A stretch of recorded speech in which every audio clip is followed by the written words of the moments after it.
All right, guys, what's going on? Welcome back to the Everything College Football Podcast. Today, me and Nick here doing a preview and prediction for a big-time ranked matchup in Week 2 between Tennessee and NC State. The spread is currently 7.5 for the Vols, 60.5 total, 7:30 p.m. Eastern Time on primetime ABC from Bank of America Stadium in Charlotte. Looking at the Volunteers' offense, this is a team that was phenomenal in their opener against, a pretty low-level opponent in Chattanooga. 69-3 victory. They did a lot on offense, Nick. I mean, they were just absurd. You've seen it from the run game, the passing game. 718 yards of offense, 90 plays, 8 yards per play. I mean, it was phenomenal, right? This is kind of what we expect from Tennessee. Nico Lamaliva, this is a guy that I'm a big fan of. I picked him to be, a Heisman finalist for this upcoming season. Strong debut, 314, 3 touchdowns, 78% completion rating.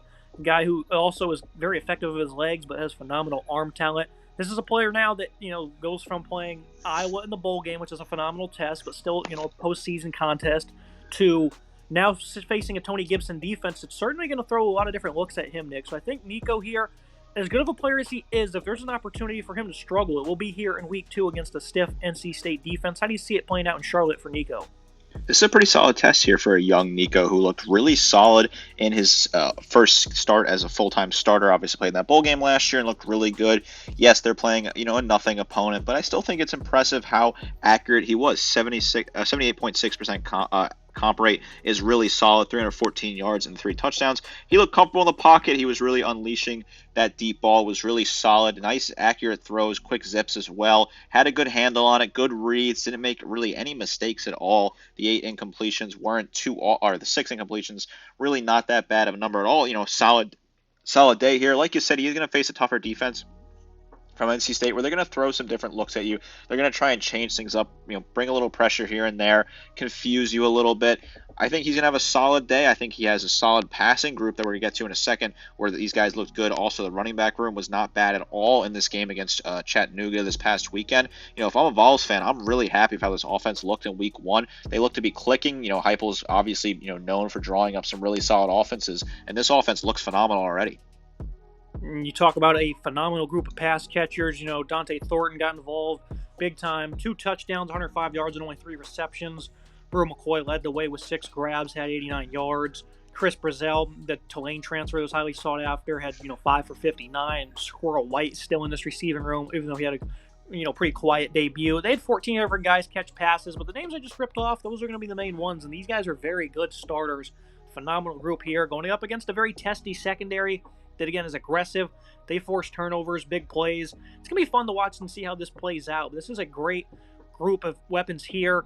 And, of course, when you talk about weapons, it starts with the rushing attack. This is a team that's where they, get up-tempoed at, is because of the run game. Very fast pace.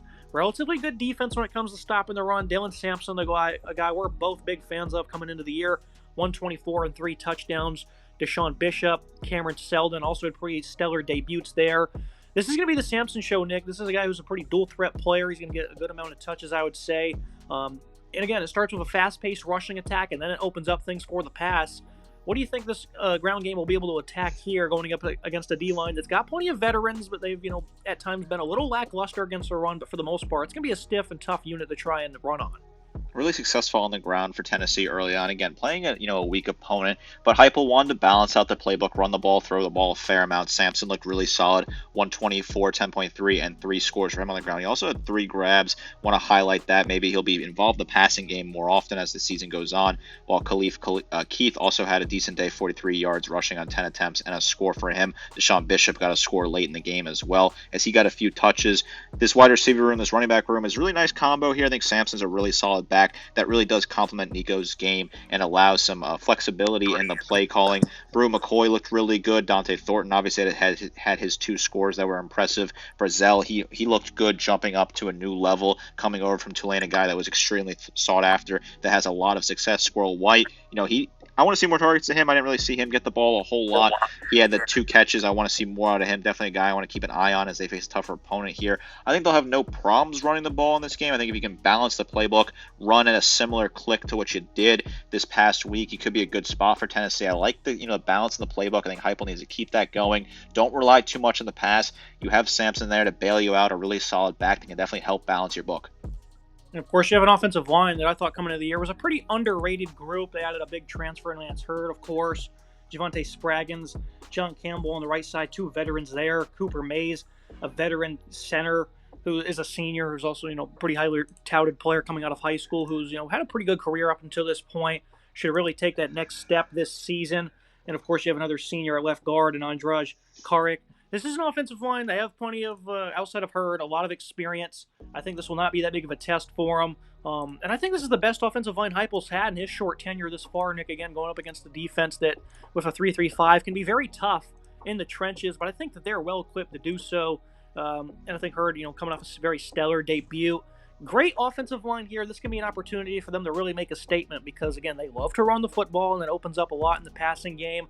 And if they can put up another stellar effort with, great balance, 200 rushing, 250-plus passing, that is certainly on the table. And against this defense, that'd really scare a lot of the SEC before they enter conference play. The offensive line looked good. They held up like they were supposed to. Created solid running lanes and had an overall good day against Chattanooga. I think this offensive line will hold up just fine against NC State. I like what I've seen so far. This unit certainly progressing well. They look to be a very strong point in this offense. Now looking at the NC State offense, this team was like 33-point favorites or something against Western Carolina. Only beat them 38-21. But it was a slow start for this team, at least on this side of the ball. And, they got things going in the second half, especially in the fourth, where they really ran away with it. Of course, it starts with Grayson McCall. This is a guy that had 318 yards, 3 touchdowns, had a bad pick. But after that, he really settled down. Didn't do much in terms of running. But this is a guy in the past who's proven to be a very good rushing, dual threat of sorts quarterback. I really think that McCall is going to have a big game here. He really thrives in the intermediate range. And again, with his rushing ability, you're going against a, linebacking group that's certainly unproven, has a lot of youth there. And they're going to look to attack that area often. I think that certainly plays to the strengths of Grayson McCall. But it wasn't the greatest game last week, Nick. I'm certainly not all that worried because I think the upside for this unit is pretty tremendous for the Wolfpack. What do you think is going to happen here in Charlotte for McCall? Again, a guy who certainly has some strengths that can really, mix it up against a very good Vols defense. A slow start for McCall in this offense. McCall looked a little uncomfortable early on, had that bad pick. Only finished the day with a 65% comp rate, 318 and 3 touchdowns was solid numbers for him. Had 16 yards on the ground on 5 attempts. The completion percentage concerns me, right? 65% comp rate was not good, was not very accurate at times, especially in that first half. Got better as the game went on. And I certainly think he's going to find himself more comfortable in this offense as the season goes on. That was a bit of a concerning performance, but I think over time it's something that will kind of sort itself out. Didn't look great at times, but again, something that I feel like he can figure out. 318 and 3 touchdowns is not bad. The yards per attempt is not bad either at 8 yards per attempt. Not terrible numbers. But overall, it's a little bit shaky, and now you're playing a better defense in Tennessee. You got to be going out there firing on all cylinders. You can't have a bad first half, or NC State can find themselves down by a boatload. And this supporting cast, a lot of new players coming from different schools, McCall being one of them. But the guys around him, they all look good. And, of course, they had an elite returnee in true sophomore KC Conception. And I think Jordan Waters, you want to start with him, a guy who had a very good second half, 124 rushing, 2 touchdowns on the day. And then you look at Noah Rogers, he was, a pretty highly ranked recruit coming from Ohio State, had 43 yards on 3 grabs. Justin Jolly, a tight end from UConn, had 75 yards. And, of course, Conception, Nick, 121 yards, 3 touchdowns. This guy is incredibly dynamic after the catch. At times last year, they got him involved in the backfield. He can get numerous rushing attempts per game. This is a very good player, one of the nation's best at his position. He's certainly going to hog targets, I think, in this ball game. I just don't think they're going to be able to run it all that well. This is a very good Tennessee defensive line. We'll talk about the Wolfpack O-line here in a second, but this is going to be all about the passing game, I think, and what McCall can do in terms of creativity. I think these wide receivers, they can certainly beat anybody. I think it's a very underrated group. Nice, a secondary matchup they have because this is a very young group for Tennessee. So that's where it's going to have to be, is McCall and these pass catchers. And again, Conception's going to get a lot of touches, at least 10 plus. Conception certainly has to get a lot of targets in this game for NC State to have success. You highlighted the 121 yards, 13.4 yards to grab, and the 3 touchdowns. Really solid after the catch, a guy you want to target a lot. I thought Jolly looked good, the transfer at tight end. I thought he was good. Wesley Grimes, I want to see more out of him. Noah Rogers, I want to see more out of him. Jordan Waters, he didn't have a bad day. Certainly in the second half, had a really strong day at 124 yards and 2 touchdowns total. He also had a grab out of the backfield. I don't think they're going to be able to run the ball a whole lot here. I agree with that assessment. So they're going to have to rely on finding a way to get the ball to Conception, and definitely have to get some more targets to Rogers, Jolly, and Grimes. Want to see a little bit more of those guys. If they can find some better targets there, find some better passing lanes. Obviously McCall, he's going to rely on Conception. That's fine if that's the guy you want to target. Make your number one guy a talented wide receiver. I have no issues with that there. I want to see him spread the ball out a little bit more, though. Find some love, get the ball passed around, and kind of change up some of the play looks, because otherwise Tennessee could have a field day by making sure that Conception doesn't get the ball and stopping him early, and that could put this team in some difficulty if they look one-dimensional.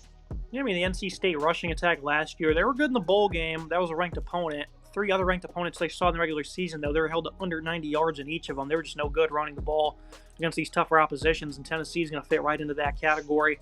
That leads you to an offensive line. Of course, they had a nice center from Notre Dame, and Zeke Correll had a pretty good debut in terms of pass blocking, at least. The other part of the interior, Timothy McKay, he's a veteran. Anthony Carter Jr. as well. The interior might be a bit of a weaker point for NC State, but they're capable football players. Anthony Belton, a guy who I think is a really good left tackle, a guy who's got tremendous size. And of course, the guy at right tackle, Jacarius Peak, had a very stellar debut in his own right. They're going to be going up against James Pierce, Nick, one of the nation's best defenders. I think it's going to be a competitive matchup. I think Pierce will win a bit, and I think these tackles will win a bit as well. And that's going to be a massive key in its own right, is trying to slow down that massive force that can give McCall time to work.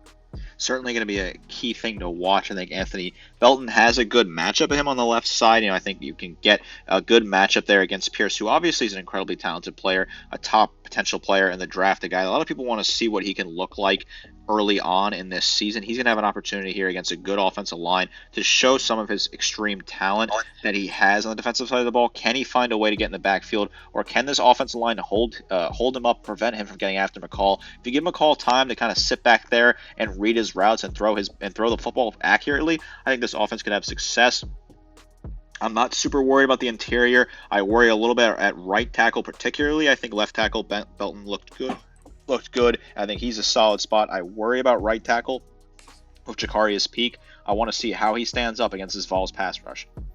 Now you look at the Tennessee defense, and again, we'll start with this defensive line. The Vols have quietly been very good against the run the past couple of seasons.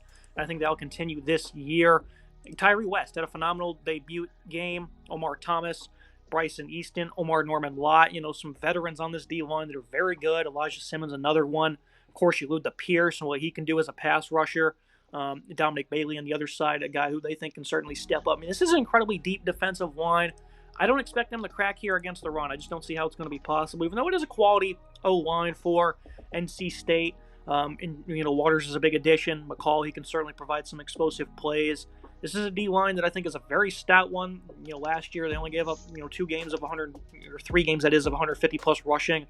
They played Georgia though, and they played pretty well against them, I thought, in the trenches. So this is a team, Nick, they've seen far worse physicality than NC State, and they fared quite well. So I don't think that they're going to be phased too much on the ground. But containing McCall is certainly big, and that's where James Pierce comes in key. Not just off the edge, but also trying to run this guy down if he's going to lose containment. I think Pierce is obviously the big X factor here. Didn't see a whole lot of him against Chattanooga. Want to see what he can look like. Want to see if they can break him free and be a really big impact in this game. Again, a guy that's super talented, a guy that we want to see a lot out of him. Want to see what he can do this year and be a dominant force. I thought Omar Norman Lott looked good in the first game of the season. 3 total tackles for him. Solid numbers to start off his season. He's a guy you want to rely on. He's a veteran that has some good experience for this Vols defensive line. I do like what I've seen out of him. I want to see him get in the backfield. I want to see him make some big plays. You alluded to some other solid pieces on this defensive line that were solid in game 1. I like what this Vols pass rush has. I like what this defense can do overall. I want to see them get in the back. Tyree West, he had 2 tackles for loss plus a sack, 2 total tackles. Want to see him continue to work on those numbers. I think he had a solid start to his consistent playing time. I like the direction this pass rush is going. This is a very strong, offensive line for NC State. Zeke Corral looked good. They plugged in some solid pieces. This is going to be a key matchup. Who wins the battle in the trenches? If Tennessee can dominate, they're going to find themselves running away with this game. And now, the middle of this defense, very interested to see how they look versus some good competition, especially in coverage. They played a lot in terms of rotation in the debut game. Keenan Philly played, marginal snaps. He looked good. Arian Carter, he's supposed to be a starter this year, really was not that impressive. Jalen Smith, Jeremiah Tellander, they played a good amount of reps, and they were pretty solid as well. it's going to be interesting to see who they run with mainly. It's probably going to be Philly and Carter. But, this is outside of Philly. The rest of the guys are incredibly young. If they're going to be on the field, there's opportunities for them to get taken advantage of. So I definitely think that the D-line is going to have a lot of heavy lifting to do, and I think they'll do a good job slowing down the run. But these backers got to be good in filling in gaps. And, again, with McCall's ability to make plays at the intermediate level with his arm, they have to be good in coverage. More important than most games throughout the year, most likely. So in that regard, Nick, I'm certainly a little worried. I don't think it's going to burn them too bad, but in certain instances, maybe on third down or in the red zone, it could certainly become a concern. I think it certainly can become a concern. I think, Smith and Telander were really solid. Each had 4 total tackles. They looked good early on. I think less the linebacking core. There are some question marks here. Philly only had 2 total tackles in his appearance in this game. They rotated a lot, which is fine. I think the way they rotate the linebackers, they probably got to stick with a more consistent outing on Saturday, in my opinion, and keep 2 of the same guys in there. You probably want to go Telander in Philly. I think would probably be the duo I'm looking at right now if I'm Tennessee. I think you got to keep that continuity when you're playing a tougher opponent like this. I don't know if you play Carter. He's a younger guy. It might be tough to play a younger guy there. Inexperience. Want to see if he gets a lot of snaps here. What is his reps going to look like? What is his workload going to look like? He had 3 total tackles in the debut.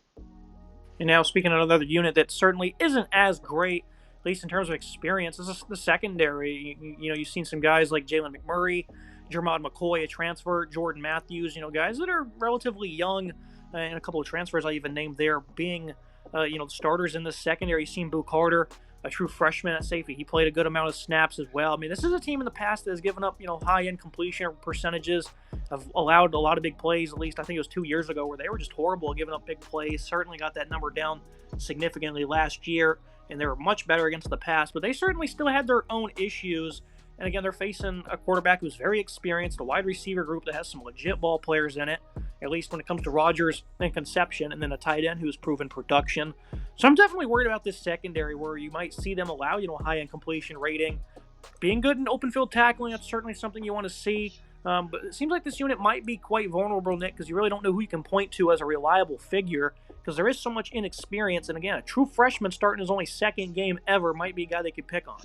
Boo Carter looked good as a true freshman, right? 2 total tackles for him, looked decent in coverage. But you're right, that's definitely a risky spot. If you're a fan of Tennessee, you don't like the idea that you have a true freshman out there. I would certainly be concerned when you have a veteran quarterback, in McCall, who really has been around college football for a while. He can exploit that. He can find a way to make sure that he targets that, true freshman player playing in the secondary. Could be, easy to cause fits there. I like what the rest of the secondary has done. I mean, it's concerning. It's a unit that does have some shaky appearances. Didn't force any interceptions in this game against Chattanooga. Wasn't phenomenal in coverage at times. I know it's a team that's, kind of a joke opponent, doesn't really do a whole lot. Jordan Matthews was solid. Jacoby Thomas and Jermod McCoy were all pretty solid in my book. This secondary is facing a tough passing attack here. I thought Will Brooks was okay as well. Tough passing attack here. This is going to be a big test, big opportunity for the Vols defense. Yeah, Carter and Christian Harrison both split the most time at that slot role, and then the safeties. They didn't even play all that many snaps, so it was hard for them to get a clear picture on them. But we're going to find out in this game what they're really made of, because you did see a lot of different guys play in the secondary. Look at the NC State defense, the D-line. Plenty of guys have been in the program for a couple of years, outside of Red Hibbler and Davin Vann. Who else is going to step up? Because you got Brandon Cleveland, Travell Price, DJ Jackson.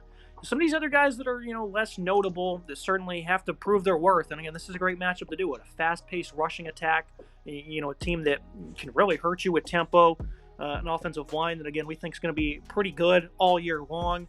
Van's tremendous. I think he's certainly going to be an X factor for them. The Vols have theirs at defensive end. And the Wolfpack have a less notable one here at DN, and Van, who had 1.5 TFL in the season opener. This is a team last year that was pretty good against the run, but Peyton Wilson's not here, Nick, so that's certainly something that you have to account for is his production. We'll get to the linebackers here in a moment. But the run defense was very solid last year. They, again, played some pretty tough opponents, though. Notre Dame kind of had their number a bit. They were very stout against Louisville, though. Kansas State ran all over them in the bowl game, whatever.